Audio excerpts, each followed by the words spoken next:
Welcome to Functional Philosophy. I'm Charles Tew. That's T as in Tango, E as in Echo, and W as in Whiskey. This is episode number 35, and its title is Marxism, Abstraction, and Alienation. Ho, ho, ho! Merry Christmas! It's Christmas! I didn't realize this show was going to go up on Christmas, but I guess it is. I love all the lights I see on the houses. It's just great. I love Christmas. I wish I lived in a place where it snowed, but I don't. Now, a little bit of news before we get into today's subject. Good news. First, I've had my first video with 1,000 whole views. Now, I know 1,000 views is not a lot if you are going no holds barred. If I wanted to make a video that would get 1,000 views, I could make a video that would get 1,000 views. But if you are making content you want to make, and it's intellectual and not retarded, the progress is real. It's not illusory. I'm not running 5 miles in the wrong direction. I'm running 5 miles in the right direction. So even though 1,000 views isn't an incredible amount, it is 1,000 views doing things my way. So that's good. So I'm happy with that. I think I'm about to have a couple more videos that are going to get 1,000 views. Break that threshold. So things are good. The other thing is my 100 subscriber celebration. Oh, sorry. While I'm recording this, I got a notice from YouTube. So here's this comment that came up while I'm recording. Well, you seem to be a pseudo-intellectual scam artist that points his viewers to Patreon to pay for your oh-so-sophisticated essays. Well, I don't know how this guy knows that they are unsophisticated, since he obviously hasn't paid to see them yet, and probably won't, although he would benefit from them if he did. He is referring here to somebody who got into a conversation with me in the comment and wanted to know what my argument against the existence of God was. And I said, go look up my podcast episode called How to Prove That God Does Not Exist, and if that's not enough, you can pay $5 on Patreon and read my essay, God versus Existence. So apparently that's being an intellectual scam artist, is only bringing it up when somebody else brings it up and then offering them something that I put up for free first and then saying only as a last resort, oh, you can also pay for this if you want to. And I don't know what it means to be a pseudo-intellectual scam artist. What is the scam here? Is the scam that I'm selling the articulation of ideas he disagrees with? Is that a scam? This is stupid. Anyway, back to what I was saying. 100 subscribers. That's something. It's funny, somebody commented, I think on my video on the alt-right, which got a disproportionate number of comments from cretins. The only reason I even know I have any idea what my subscribers were only a short time ago is because I remember him making a comment saying, oh, only 43 subscribers, this guy's an idiot. So yeah, I've more than doubled my subscribers in a short period of time. I've been up since late May, I think. So I've been up for about half a year, 6 months. And I think I've doubled my subscribers in the past month. Now, it's only 100, but that's good. I'm glad. I hope it keeps growing. I think probably most people wait until they get, 10,000 subscribers, 1,000 maybe, but you know what? I celebrated 100. And I'm not being sarcastic with this. It's a little fun, but but 100 that's real for me. 100 people who care enough about what I'm saying to subscribe. Well, that says something good about those 100 people who subscribe. When I put out these videos, like my Stephen Molyneux one and my Jordan Peterson one and my Sam Harris ones, I get many more dislikes than likes. It's about 2/3 of people dislike it. But there are always a few people who like what I'm doing, and those are the people I'm trying to attract. I don't care how many dislikes I get. In fact, I'm happy with getting a lot of dislikes. If I am not antagonizing at least 2/3 of my audience, I am either wrong or boring, and I don't want to be either of those things.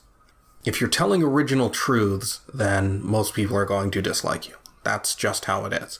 Now, this only applies in the context of those videos that are going out to more than an objectivist audience. When I do something on Marxism and Abstraction, like I'm going to do today, it's fine if I just get likes here. But when I do something on Sam Harris, I know a bunch of idiots who like Sam Harris are going to view it. So if I'm not antagonizing them, well, then I'm just pandering to people like ARI, and I don't want to do that. By the way, feel free to like, comment, and subscribe. No, but really, I mean, feel free to like, not for promotional reasons, but so I can know if you like the content. When I see 100 people watch a video of mine and I get 7 likes and 0 dislikes, I can tell proportionally, okay, probably more people than 7 got value out of this and just didn't like it. But if you did like it, like it. It's valuable feedback. I want you to click the like button for feedback, not even for promotion. Like, I want to know if people are finding this valuable. So if you don't mind, just take a second to click like if you find it valuable so I can know how many people are watching this and thinking I made an interesting point. I mean, comment. Let me know, oh, I thought this was interesting. Feedback is great. I know you think I'm just here and I can just go on like some kind of unmotivated automaton, but I can't. I need to know that what I'm doing is benefiting people. I do this work anyway, but I just wouldn't bother putting it up on the internet if nobody cared about it. So feel free. I'm happy to receive feedback, and if it's stupid, I'll ignore it, so don't worry about that. Okay, so alienation, Marxism, abstraction. How do these things relate? All right, well, you know the classic idea, the classic Marxist idea of alienation. What's the Marxist idea? Well, in capitalism, you go work in a factory, you put together widgets all day, you put a bolt on some part of a car all day, you're doing the same thing. You're alienated from the results of your labor. First of all, the big fat cat capitalist skims off the top, so he takes from your labor there. Then, you're not sitting down to create a car start to finish. You're just doing one part of many cars, so you have no finished product. And that's not how man is supposed to live. You have no finished product, you feel alienated, there's nothing you can look at and be proud of. What a horrible way to live. That's the Marxist view. Now, why do people think this way? Well, they think this way because they are anti-conceptual. You have to understand, money is the abstraction of wealth. So when money gets involved, people lose the plot in just the same way that they lose it when they start thinking about logical arguments. You know, you see a table in front of you. Nobody gets confused about the table because it's just there. It's given. There are no steps involved in seeing the table. It's just, oh, there it is. Now, once you start to make a logical argument, just think of all the logical fallacies people are prone to. There are steps involved. You have to put things together in a certain way in order to get a valid product, a valid conclusion. And you can go off the rails in many ways there. Abstraction is not automatic. You have to do it the right way. I'm talking more broadly about all abstract products. Conceptualizing, deduction, induction, all of this.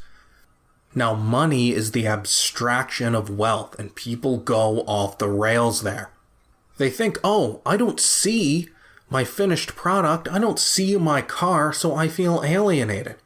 Well, if you think abstractly, then you understand, oh, but the money I'm paid and what I buy with it, that is the equivalent of my labor of putting all of those widgets together, putting all of the car doors on the car, even though I didn't make a whole car from start to finish, but I put the door on all of these individual cars. and I was paid money for it, and now I spend that money on a bookshelf.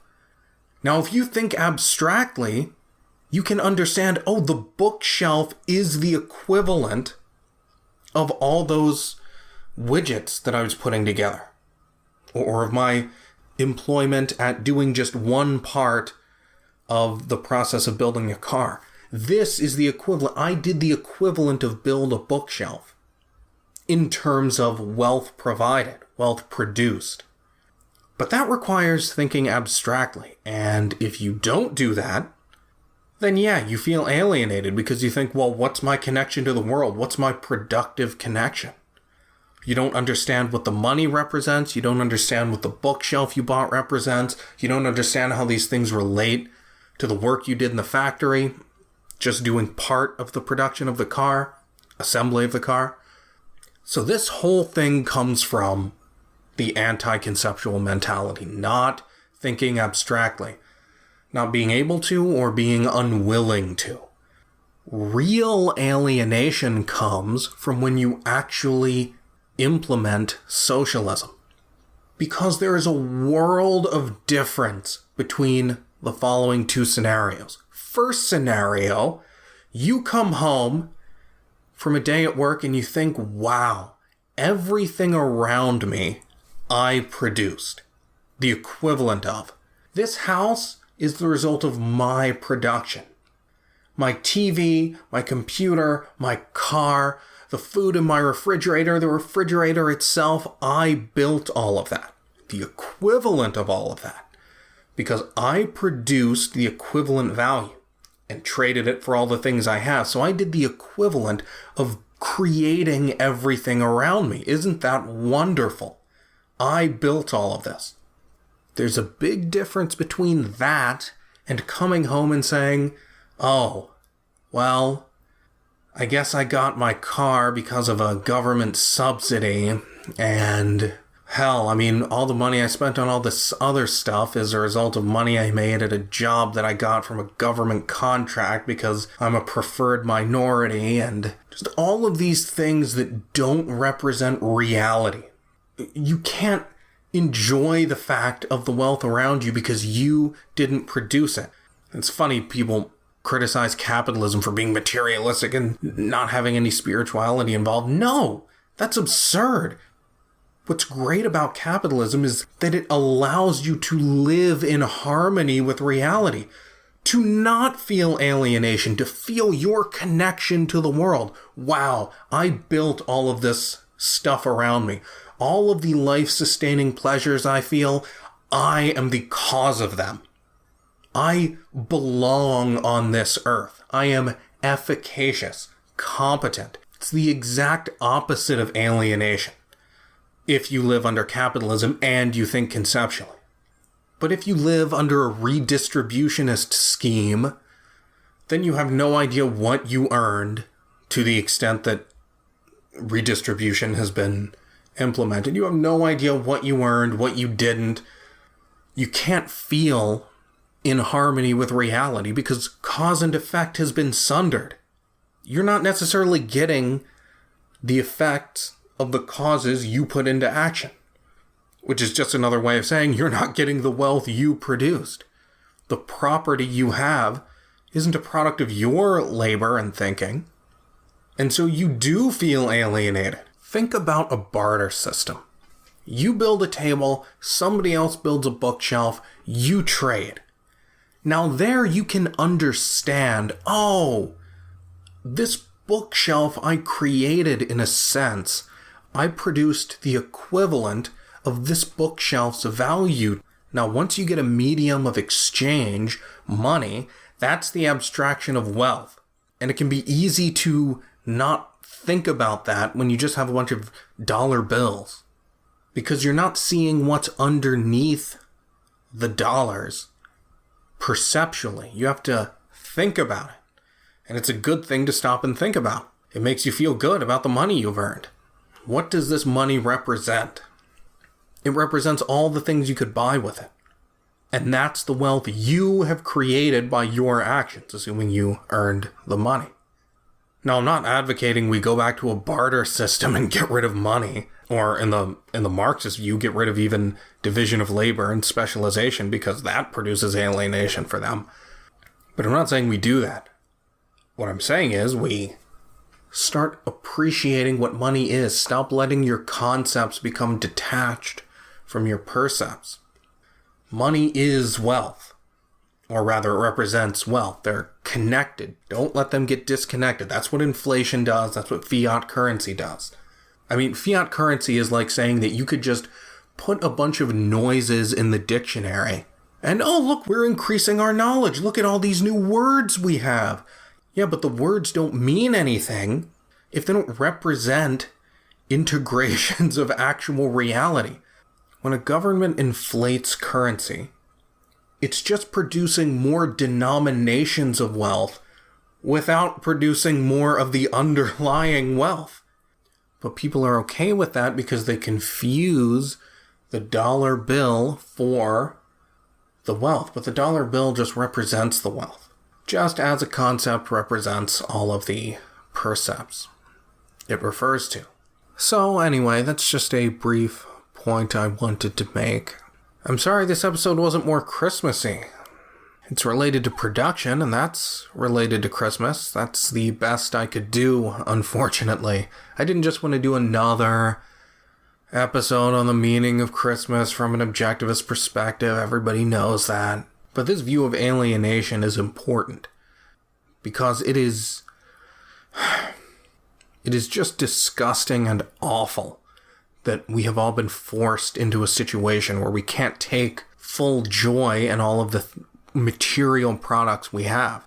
We'd have a lot more material products if we were free, and we'd be able to enjoy them spiritually more because we would not have sundered cause and effect, and we therefore would not feel alienated from reality and other people. If you have any questions, you can send me an email at charles.a.2@gmail.com. You can also visit my website at charlestew.com. There you can find information on and links to all my work, including ways to support it. You can be a victim of my scam and pay $5 to get access to my essay collection, to which I am always adding and will be able to add more the more people pay me for it. So anyway, thanks for listening. Let's meet again in episode 36.